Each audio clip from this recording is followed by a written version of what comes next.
Saiki kiai-kiai ustadz itu suruh ngaji khusus Al-Hujurat sih. Saat ini penting surat Al-Hujurat kan maca.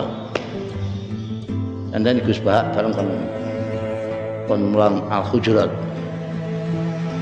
Biar viral Al-Hujurat ini. Bismillahirrahmanirrahim. Sekarang ini yang Quran tidak pernah dibaca. Kalaupun dibaca untuk tadarusan pada waktu Ramadan tok. Iku wae cepet-cepetan bersaing karo supir bis. Nggo bangga-banggaan sakulan katam ping pindho ping telu ngono kuwi. Baca pun tidak sampai dimaknani. Dimaknani pun tidak sampai dimurati. Dimurati pun tidak sampai dipahami. Dipahami pun tidak sampai dihayati. Dihayati pun tidak sampai diamalkan. Jadi saiki delok nggih contoh aja, contoh kecil. Kamu sudah baca Quran ini sudah berapa kali?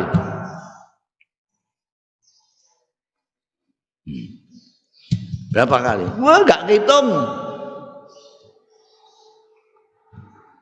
Kamu sudah pernah baca surat Al-Hujurat? Surat yang ke-49 itu. Sudah pernah? Isinya apa saja?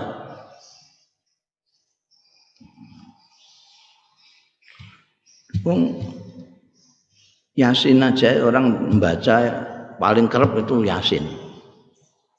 Itu aja nek ana kematian paling cepat malam Jumat gitu. Surat Kahfi juga gitu. Dan itu tanpa menelaah mutalaah maknanya tidak ada. Saya itu kepengen menganjurkan surat Hujurat itu dibaca setiap hari, dipahami betul.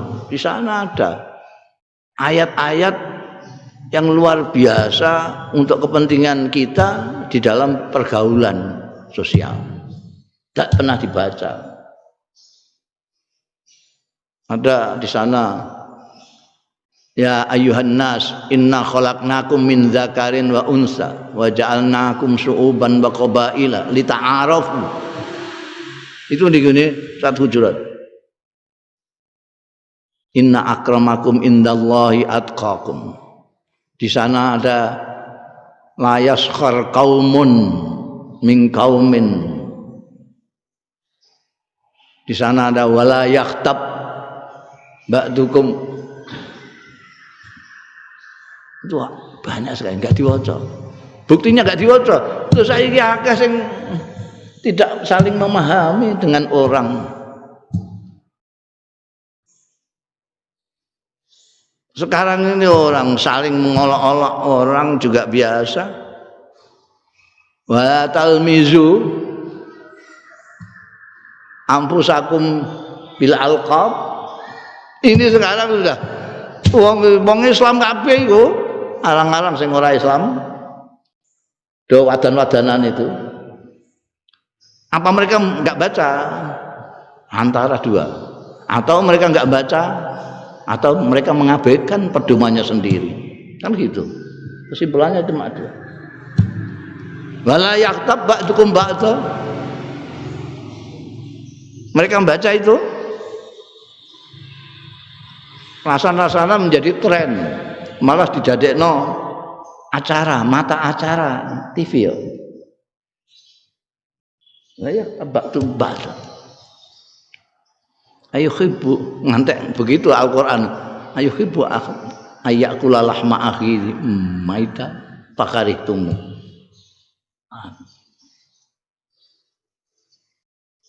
Suudzon inna ba'dadzon itu enggak dibaca. Kalau baca itu nek isih duwe isin, orang Islam itu akan malu semua dengan dirinya sendiri. Karena mereka selalu mengatakan bahwa Al-Qur'an adalah pedomannya, tapi mereka mengatakan pedomanku adalah Al-Quran. Bahkan menganjurkan orang supaya kembali ke Quran. Tapi kelakuannya sama sekali tidak nempel isinya Al-Quran. Lalu apa bedanya orang yang punya Quran dengan yang tidak punya Quran? Apa bedanya orang yang tidak berpedoman Quran dengan orang yang mengaku pedomannya Al-Quran? Pedoman itu kan kalau saya akan melangkah, saya cocokkan dengan Al-Quran ini, cocok apa enggak? Enggak cocok berhenti, cocok berjalan. Sekarang siapa? Umat Islam yang mengaku berpedoman Al-Quran yang menggunakan cara itu. Jadi kalau melakukan sesuatu bukan nafsu, bukan kepentingan, bukan syahwat, bukan politik, tapi ini pedomannya itu. Orang Islam berani enggak?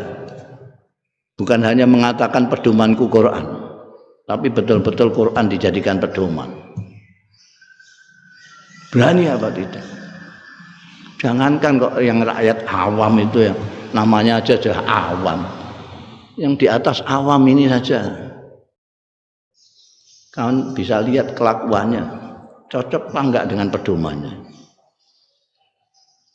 Coba saiki kiai ustadz itu suruh ngaji khusus Al-Hujurat saat ini penting surat Al-Hujurat kan maca dan dan Gus Bah bareng kon mulang Al-Hujurat biar viral Al-Hujurat ini dimaknani do ngaji kiai-kiai sing ngaji maca Al-Hujurat. Kalau ndak itulah iki kan pedoman. Walau sya'allah maqtatal ladzina min ba'di ma ja'atuhumul bayyinah. Jadi Gusti Allah itu memang maha semau gua tenan. Memang maha semau gue. Sak karepe Gusti Allah. Kowe seneng cek ora urusan. Kowe nek gak yakin mbek iki lara kabeh kowe, jantungan kowe. Kowe kepengin iki Gusti Allah gak ngesakno. Lah kowe kan gelo. Kowe ndukung iki Gusti Allah gak ngesakno, piye? Lara kabeh kowe.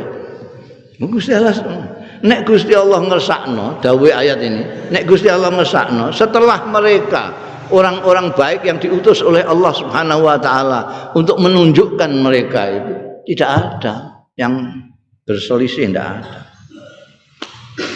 Tidak akan berkat maktatala itu perang. Tidak akan perang. Nyatanya perang semua. Dari dulu sampai sekarang perang terus saja. Perang dunia ke-1, 2, ke-2, ke-3, perang terus sampai dikai nomor. Mungkin dilongkas perang ke-3, ke-4 dan enggak ngerti. Perang. Kenapa? Padahal sudah mimba dihim itu setelah kedatangan utusan. Utusan semua itu utusan dari Allah Subhanahu wa taala. Mulai Nabi Adam, Nabi Nuh, Nabi Musa, Nabi Isa, Nabi Muhammad sallallahu alaihi wasallam, semuanya Allah yang utus. Jadi ajarannya sama baiknya, tidak ada yang buruk. Tapi kenapa lalu berbeda-beda? Mimba dihim. Kenapa? Setelah ja'at humul bayyinat, penjelasan dari rasul-rasul itu bukan hanya penjelasan para utusan itu saja, tapi dikuati dengan kitab dari Allah Subhanahu wa taala. Ada Zabur, ada Taurat, ada Injil, ada Al-Qur'anul Karim. Ini jelas sudah turun semua. Kenapa mereka itu berikhtalafu? Mereka berselisih. Ada yang amanah, ada yang kafarah. Mengapa mereka iktatala? Perang itu dimulai dari perselisihan. Karena perselisihan yang berkepanjangan menjadi makin tajam, akhirnya pakai fisik, akhirnya perang. Perang-perang itu bermula dari perselisihan, adu cangkem saya asal. Adu cangkem, nemene perang. Iktatalu sakwise ikhtalafu. Maka ajaran Kanjeng Nabi Muhammad sallallahu alaihi wasallam, nabi kita, nabi akhir zaman ini, itu kita diminta supaya jangan berlebih-lebihan dalam segala sesuatu. Termasuk di dalam beragama. Al-ghulu fiddin, tidak boleh. Tidak boleh berlebihan. Karena kalau berlebih-lebihan, kamu berlebih-lebihan meyakini keyakinanmu sendiri, itu bisa kamu terus menganggap keyakinan orang mesti salah. Kalau kamu berlebih-lebihan meyakini pendapatmu sendiri, itu kamu pendapat orang lain kamu anggap tidak ada. Akhirnya apa? Karena kamu menganggap paling benar, maka orang lain kamu anggap salah. Terus kamu elek-elek, salah, kamu salah, kamu salah, kamu salah, kamu. Kalau kamu merasa Islam, orang lain kamu bilang kafir. Sana nggak terima mesti ya. Wong sana juga punya akal pikiran, bantah. Kamu bantah lagi, karena bantah lagi. Sesuai enggak bantah-bantahan, tapi pisu-pisuan. Enggak ada bantah-bantahan sekarang, yang ada tinggal pisu-pisuan. Ini sudah gawat, sudah lagi iktatala. Makanya tidak usah berlebih-lebihan. Makanya ajarannya ulama-ulama kita kan seperti Imam Syafi'i apa ya, pokoknya imam ijtihad atau imam mujtahid itu mengatakan pendapat kita benar tapi berkemungkinan salah. Pendapat orang salah tapi berkemungkinan benar. Itu namanya pendapat kok. Kecuali itu dawuh Allah Ta'ala, tidak bisa dimaknani apa-apa. Kalau namanya masih ijtihadiyah, pendapat itu jangan dianggap seperti dawuh Gusti Allah, itu salah-salah bisa menjadi syirik gitu. Kalau kita menganggap pendapat kita mutlak benar, itu berarti kita menyamakan dengan Allah Subhanahu wa taala. Karena yang mutlak benar hanya Allah Ta'ala. Mengapa kita memutrakkan diri kita sendiri? Karena kita berlebih-lebihan menyintai diri kita sendiri, pendapat kita sendiri, keyakinan kita sendiri. Seolah-olah orang lain salah semua. Ada orang mengkafirkan orang lain karena dia merasa paling top, kayak orang Khawarij itu. Semua orang dianggap kafir semua, kecuali dia. Itu nggak mikir itu. Lah nek ndekne tok sing iku kan swarga kan komplang. Isine mau ndekne tok. Rumangsane swarga iku koyo sak omahe ndekne ngono piye. Sing mlebu swarga ndekne tok mergo sing liyane sesat kabeh. Ini yang penting. Ya ayyuhalladzina amanu in ja'akum fasiqun binaba'in fatabayyanu. Wahai orang-orang yang beriman, jika datang kepada kamu seorang fasik, seorang yang durhaka, membawa berita penting, maka check and recheck. Bertabayyunlah. Nah, ada hal-hal yang kita lihat sekali lagi, ya ayyuhalladzina amanu, diulangi lagi nih. Perhatikan. Kan saya tadi katakan kalau ada ya ayyuhalladzina amanu, berarti ada sesuatu yang perlu kalian penting. perhatikan. Nah, apa itu? Kalau datang seorang fasik membawa naba. Naba itu berbeda dengan berita. Berbeda dengan khabar. Naba itu berita penting. Kalau datang seorang fasik membawa berita penting, selidiki. Nah, kita bertanya sekarang begini, kalau dia bawa berita tidak penting, perlu diselidiki atau tidak? Nggak perlu, karena nggak penting. Karena tidak penting. Bagus. Tidak perlu karena tidak penting. Nah, ayat ini berkata, kalau orang durhaka, yang fasik. Kalau orang jujur diketahui, tidak perlu diselidiki dong. Ya toh? Nah, kita lihat sekarang kita sudah bercampur, sudah sulit ditentu. Kalau Anda berburuk sangka pada orang yang dikenal orang baik, maka Anda bisa menzaliminya. Nauzubillah min Ya kan? Nah, kalau Anda berbaik sangka di tengah masyarakat yang umumnya tidak jujur, yang umumnya sering bohong, maka Anda bisa terzolimi. Jadi antara dia yang terzolimi atau saya yang terzolimi? Ya, kalau Anda berburuk sangka pada orang baik, Anda menzolimi dia. Betul.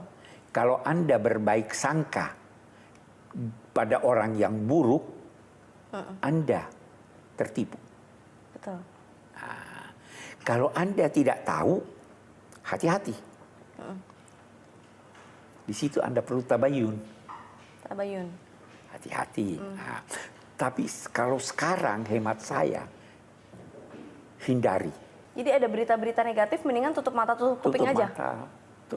Kalau ada seorang datang kepada Anda membawa berita keburukan orang lain, maka sampaikan padanya.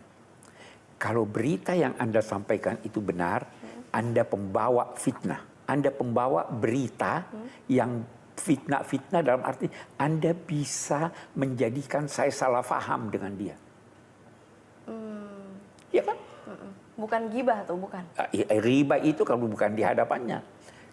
Gibah kalau bukan di hadapannya. Riba itu menyampaikan keburukan orang sedangkan orang itu tidak di hadapan Anda. Betul. Kalau benar itu riba. Gibah. Ya kan? Walaupun benar. Kalau salah itu pemecah belah. Bisa jadi fitnah. Ya, jadi fitnah. Karena memecah belah. Nah, jadi daripada Anda dituduh, Anda dianggap mengriba padahal itu dilarang, tinggalkan. Daripada Anda membawa berita yang berita itu bohong, lalu Anda sampaikan, maka Anda pemecah belah. Jadi dua-duanya nggak ada keuntungannya? Nah, tidak ada keuntungannya. Tidak usah sampaikan kalau. Karena ada kemungkinan benar, ada kemungkinan salah. Dan Anda tidak punya bertabayun. Karena gini, kalau zaman dulu mungkin belum ada sosial media ya, ada orang yang berbicara tentang Pak Quraisyhab misalkan. Kepada saya nggak tahu kebenarannya, kebetulan saya tetangga sama Pak Quraisy. Saya bisa nanya langsung, Pak, ada yang ngomong begini-begini, bener nggak? Itu bisa kenal. Nah sekarang kan zaman sosial media nih, jangankan yang sama-sama di Indonesia, kita ngomongin orang yang di Amerika deh, kita nggak tahu siapa, alamatnya di mana kita nggak tahu, gimana cara bertabayunnya. Jadi mendingan gimana? Oke, bagus. Ada jalan yang lain. Kalau Anda mendengar suatu berita, ukurlah dengan beberapa ukuran. Perhatikan ini kira-kira benar atau salah. Kalau Anda anggap salah, tinggalkan. Kalau Anda anggap benar, sudah benar nih, ukur lagi. Ini perlu saya sampaikan atau tidak? Kepentingannya apa? Kepentingannya apa? Kalau dibenarkan, oh boleh disampaikan karena ini kebenaran. Ukur lagi dulu. Apakah agama membenarkan untuk disampaikan atau tidak? Walaupun benar. Ada beberapa hal yang agama boleh menyampaikan, ada yang tidak. Ada tidak. Saya beri Anda contoh. Satu orang datang melamar. Oke? Melamar. Datang pada Anda, melamar anak saya tidak tahu orang itu. Saya datang pada Anda. Itu si A bagaimana toh? Anda tahu dia secara mendetail. Kebaikan dan keburukannya. Kebaikan dan keburukannya. Anda sampaikan sama saya secara mendetail semua keburukannya? Atau hanya cukup satu sehingga saya menolak dia? Cukup satu sehingga Pak Quraisy cukup satu. Jangan telanjangi dia. Oh, tapi dengan saya ngomong satu indikator itu harusnya Pak Quraisy sudah cukup paham ya? Sudah, saya cukup paham. Lebih baik jangan deh gitu. Lebih baik jangan deh, ya kan? Jadi boleh jadi benar apa yang Anda ucapkan. Tetapi walaupun demikian, tanya agama, boleh atau tidak ini? Agama berkata sekarang dalam konteks kita ini, agama berkata Anda boleh sampaikan tapi terbatas. Walaupun di sosial media. Walaupun sedangkan terhadap orang yang bersangkutan harus dibatasi, apalagi sosial media. Karena yang baca ribuan jutaan Karena baca orang. ribuan. Oh, jadi Ya. boleh jadi misalkan orang tersebut memang punya kesalahan dan memang harus kita luruskan fitnah tersebut gitu. Tapi yang kita ungkapkan cukup satu kesalahannya, jangan seratus-seratusnya. Cukup satu kesalahannya kepada yang bertanya. Karena itu nanti ada lagi rumus yang lain. Dia katakan begini, kalau memang agama sudah benarkan, apakah itu perlu disebarluaskan atau cukup pada satu orang? Ada lagi nih. Iya, ini tadi saya datang bertanya pada Anda, oh itu si A bagaimana? Anda jawab sekedarnya, oh iya bagus. Boleh enggak yang Anda ketahui ini, yang Anda sampaikan sama saya sebarluaskan pada orang lain? Jangan, masih kasihan. tidak boleh. Walaupun itu benar.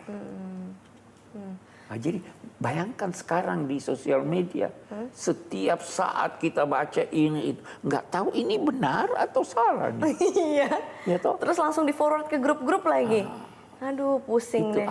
Nah, itu dia sebabnya di sini kita kembali kepada ayat Iya, kita, inja'akum fasiqum binaba'in fatabayyanu.